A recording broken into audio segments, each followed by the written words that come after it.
Just in answer to the previous speaker, not everybody in Labour politics went to Oxford. Not everybody in Labour politics went to a public school.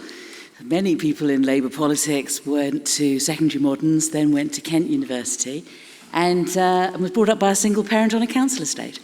So I don't think we can just kind of bandy these things around, but I didn't really want to talk about that, but I just felt provoked. What I wanted to say was that it's a great pleasure to be here tonight, and it's been a great pleasure to be listening to this debate, this passionate debate, and to hear the issue approached from so many different angles.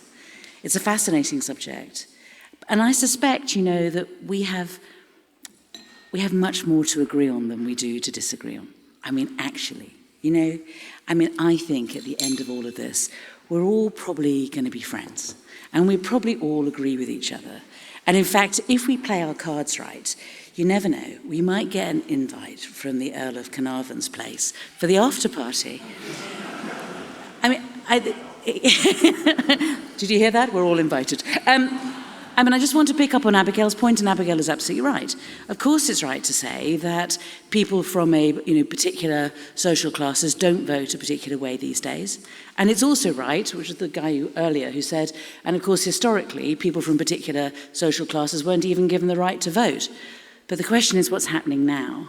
And what's happening now, I don't think that anybody can really say that, and I know Dave would agree with this too, that people from particular classes don't vote a particular way right now, and if they ever did, and actually maybe, Labour or Conservative or Democrat or the Republicans, nowadays cannot take anybody's vote for granted because of the circumstances of that voter's background or where they are now.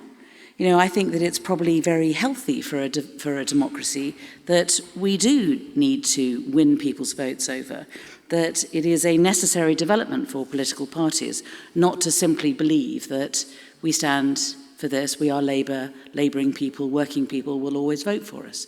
That need not always be the case, and we should not be relying on that. What we should, but whilst class definitely is not a determinant of the political parties that people support, I do believe, as many people have alluded to already, it does play an absolutely crucial role in determining which individuals end up actually standing for Parliament, and therefore the range of politicians that you get options to support. Right now, there are individuals up and down the country going for selection to become parliamentary candidates. And on the Labour side, they're knocking on doors, they're attending meetings, they're making speeches, they're trying to persuade local parties to select them. I gave Kane the job on the way up of looking into what the Tories do in relation to their selection, and he did an in-depth search. He looked on Google on the train, and it wasn't entirely sure, but we think we have a bit of a grasp of it. Well, we know that whatever it is, the rules on selections are such that whichever party it is that people are going for selections on, it is egalitarian and it is meritocracy on merit. And at least on paper it is. But look at the reality of it. Because the truth is there is a massive advantage built into it for the well-off and for the middle classes. And you need to have money.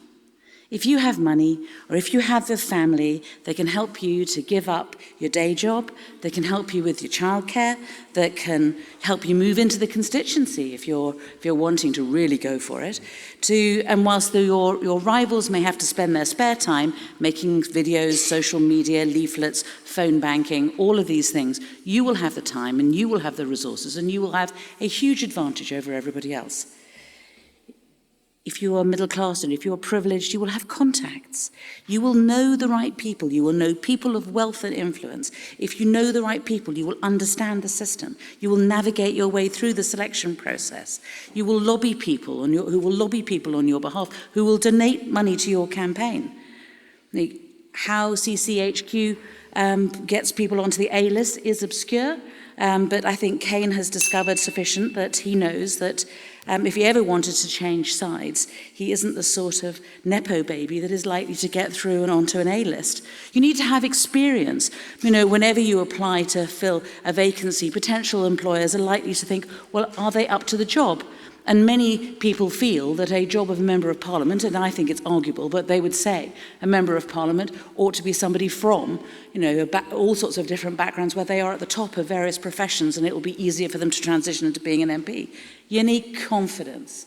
And please, you need the golden essence that is confidence. You need the swish. You need to be able to get through life. You need to be able to just walk into a room of strangers and believe that you are the best and get them to believe that you're the best too.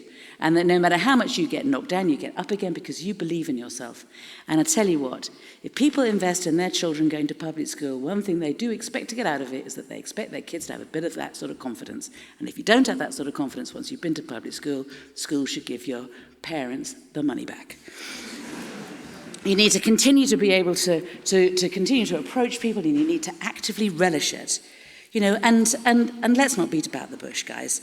I mean, one of the ways that helps to dominate, the way in which people are able to get into politics is through an excellent education and is through going to a top university. I think we've probably heard enough about Oxford today. I don't think I need to go into that at all. There's no shame in going to Oxford. Can I say that to you? But we all know it helps, right? We all know it helps. We know that it helps, and we know that it helps in terms of advantage, confidence, relationships, opportunities. All of those assets will be there for you if in 5, 10, 20, 25 years you decide that you want to go into Parliament. You will have the benefit of having been to Oxford. We've heard all prime ministers since the war, and I'm not going to go into that again. But is it because there's an Oxyam cabal in charge of the keys to Downing Street? No. It's because of the talent and perhaps the advantage that got you into Oxford has been given rockets, a rocket boost by the advantage of being here. And look at the composition of the current cabinet. We've seen this. Half of them went to Oxford. 2/3 of them went to independent schools. There have been high proportions of Oxbridge graduates in the past in Labour cabinets and in the current shadow cabinet. These are the facts of political life. But it isn't just politicians. It is the other people who are in the bubble, in the Westminster bubble. Look at the number of journalists from upper and middle class backgrounds. 80% are from upper and middle class backgrounds. And the civil service fast stream, don't underestimate them. They're the ones who are close to politicians. They're the ones who are helping to make decisions. They're the ones who exercise power as much as anyone else does. And how many people from ordinary backgrounds get into the fast stream? Let me put it this way. If you look at the people one of whose parents went to university, half of the people who are applying to the civil service fast stream have a parent who went to university. But of those that actually get into the fast stream, you have twice the chance of getting into the civil service fast stream if one of your parents went to university. It is quite clear that class helps to define our British politics today. There is no getting around it. We don't like it. We hope that it won't happen. And look, don't get me wrong. I'm just like those people who are running this university, people who are running the civil service are doing their best. They're in charge of admissions and they are actively trying to break down barriers, and they're trying to increase the numbers of successful working class candidates. It's just not going very well, that's all. It's just not going very well. So as I said at the outset, right, there are healthy developments in our democracy. We cannot any longer assume that people from one class will vote for one particular political party or for another. But it is equally necessary and healthy to eliminate class from the selecting of candidates for public office and the entrance into the political class. So how do we do it? What do we do? How do we change a system that's weighted against working people? We either change the system so that those advantages aren't relevant anymore, or we give support to those people who are disadvantaged in order to ensure that they have an equal chance. Either of those things is achievable if we want to achieve it.